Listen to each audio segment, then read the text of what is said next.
Alright guys, let's take a quick look at LINK and PYTH here on the channel today. I just want to kill basically two birds in one stone here. Basically because these guys are competitors of one another. And, I want to give you my thoughts and opinions on this. So let's take a look, guys. Now, if I'm taking a look at the volume profile first, you can see LINK is pretty much at a point where it has broken above these, bigger nodes, and if I zoom in you won't see it so well, but it's at a point where there pretty much is no volume. If I zoom out here you'll see it a little bit better. It's just hard to see because it covers it, but yeah, I mean over here I think once it clears like these two little, we can say bigger nodes, then it's just really going to rocket. So basically if it can clear this Fibonacci here, the 618, and it can hold the weekly candle over that, you're probably going to see a really quick rocket ship up. Now, all-time high for LINK was 52.70. It's still 44% down. Not bad, I would say still, if you're looking for something that's safe to put your money into. Now, let me get rid of this volume profile so you can see this just a little bit better. Now, where do I think, LINK will go in this bull run? Will it make it back to its all-time high? Well, like I said, it's more than halfway there, so it's probably pretty sure, guys. Now, it says on the Fibonacci here, $206 is possible. Now, that is extreme, I think. That's really if we have a mega bull run. Now, things do get crazy. You can't say it will never happen. I mean, it can. But do I think it's personally going to get there? Probably not. And, probably I would start to scale out if I had it somewhere in this red zone. So maybe take a little bit at, for example, $90, then $100, $110, $120. Probably even fully scale out by like $130. Just to be on the safe side. Because, guys, realistically, more than likely, it's probably 95% sure LINK is going to come down again. It's not going to come probably as low as, like $4 ever again. I just think that the market has matured enough that we're not going to see so drastic of a dip for good projects. Now, meme coins, things like that, yeah, you're probably going to see 99% down, 98% down. That's for sure. But serious projects like Chainlink, I think probably the next, bear market, maybe you'll see around here, maybe $10 or something like this at its low. So, yeah. Do I like LINK? Sure, of course I do. But it's too expensive for most people. And that's a problem. That's where PYTH really comes in. Now, if we take a quick look at PYTH, guys, PYTH does not have a long history at all.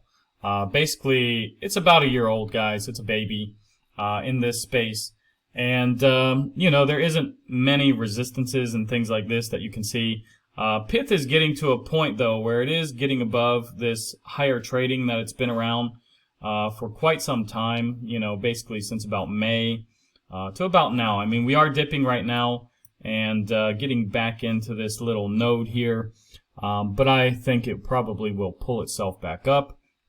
Now, keep in mind at around, 44.1 cents, there is a weekly support, although we are falling under it right now, which would make it resistance if we seal a candle under it. So tomorrow night we have to wait and see where this falls. Hopefully it can at least pull itself back up above this. I don't think we're going to surge up and hit 56 cents, by tomorrow.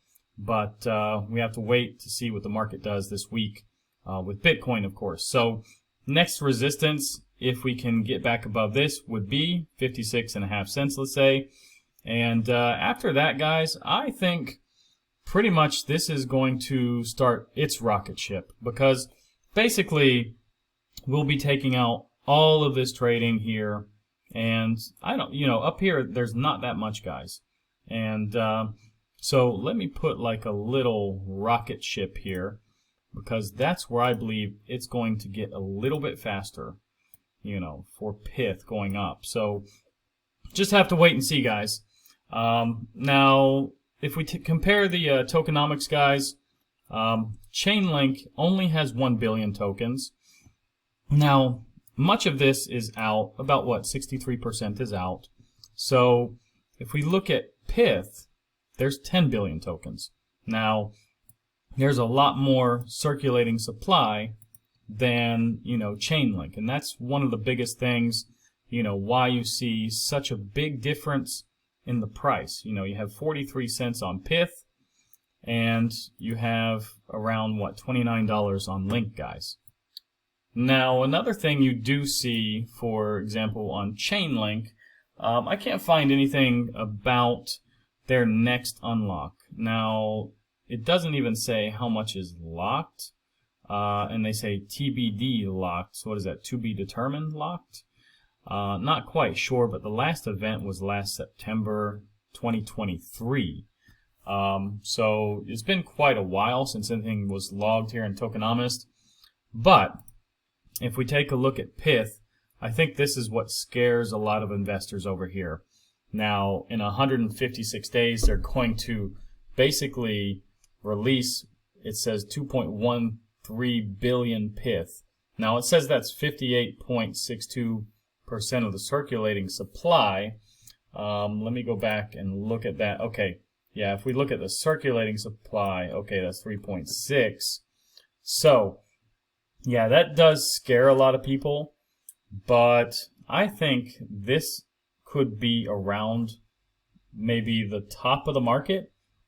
You could see signs that, maybe the pi cycle indicator has crossed then, and, things could start coming down. So, maybe in the spring, in April, maybe start to look, take some profits here. But yeah, I mean, this is a little bit scary. Even for me, guys, this would be quite a lot to release all at once. Now, they could, lock it back up. And this often happens too. That's another thing, guys. Sometimes they don't want to scare, investors away with such big unlocks. Or if there's good times, they don't want to ruin the good times. So we have to kind of wait and see what happens here still. You're talking about, 5 months away, almost 6. So anything can happen before then, guys. I have some Pyth in my bag. I'm not scared. Although I'm not putting all my money into it, I think this is, definitely a good alternative to Chainlink. Because Chainlink, I can't afford to go out and buy 100 Chainlink. And, minimum, that's what I'm going to get. If I'm going to buy something, I'm getting at least 100 of it. Unless it's like these penny, coins. Of course, I'll get more. But when something is, for example, 50 cents or, 60, 70 cents, I'm minimum going to get 100 of it. Maybe more. Probably at least 300, 500, and, yeah. So, that's my opinion on both of these. I think Pyth is a good alternative, although a lot of Chainlink, hardcore Chainlink fans will say no, it's not. But yeah, we have to see if Pyth will take some market share from Link. Anything can happen, guys. Now, taking a quick look at Bitcoin, guys, you can see I made this box, I don't know, a few days ago. And basically, I drew it from, the bottom here up to the top.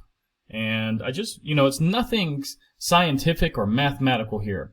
I just wanted to show the range that Bitcoin has been in for, almost a month now. And last night was the first night that we've closed outside this box. Now, we are falling back into this box at the moment. And that's probably causing a little bit of panic that we're coming into, this range once again. However, keep in mind, CME has a gap from, let's see, yesterday when it closed at, 101,424. So right now, we are, about $500 lower than that. So I don't much believe in CME gaps. They don't have to get filled. But 90 or 95% of these gaps get filled. So what's going to happen probably Monday? If we keep going to the downside, probably it's going to shoot up to the upside and, fill these gaps more than likely. Now, in bull markets, it doesn't really have to get filled, I think. And we still have a gap back at 76,000, guys. We have a gap from when it started to run. Let me see. Let me go back here. And that gap is somewhere, yeah, it took place around here, guys. So there's a gap down here, and who knows if it ever gets filled. It probably will in a bear market, but we just have to wait and see. Now, if we take a quick look at the total market cap, guys, basically it's getting a red candle today. Not really nice to see, but it's a weekend, so basically I think we'll probably just go sideways even tomorrow. Maybe we'll have a green candle, but Monday we just have to wait and see what happens. Now, excluding Bitcoin, the candle is even more red, and I've noticed that actually in my altcoin bag, basically, that my alts are really suffering with Bitcoin going down at the moment. So yeah, not nice to see, but hey, it's going to happen sometimes, guys. You just have to be patient. Be patient, breathe, go out, be with your family, come back Monday maybe. Looking at the dominance, though, we are pushing this, resistance as it is right now. It's 56.9% dominance. So it's trying to retest that today, but you have to wait to see if it closes, at least on a daily time frame, because this is the one-day time frame.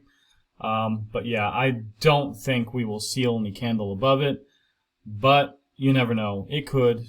You just never know. I think it will eventually reject here, though, and just have to wait and see. And basically, if we take a look at the altcoin season index, guys, let me refresh this real quick. Let's see what it says now. It's still 67. A little bit surprised, but let me refresh this one more time. So, yeah, basically it's just been bouncing around between 67 and 69 for a few days now, actually, since we've dumped a little bit. And I'm a little bit surprised to see that we're still up here. I would expect a little bit more of a drop, but yeah, I do think we're going back to altcoin season probably by midweek this week. And that is because of the interest rate cuts, guys. So basically, this takes place in 4 days and 5 hours. So 96% believe that we're going to get an interest rate cut, guys. 4% believe that we're not. And, basically I think Bitcoin is going to surge up along with alts once we get this cut.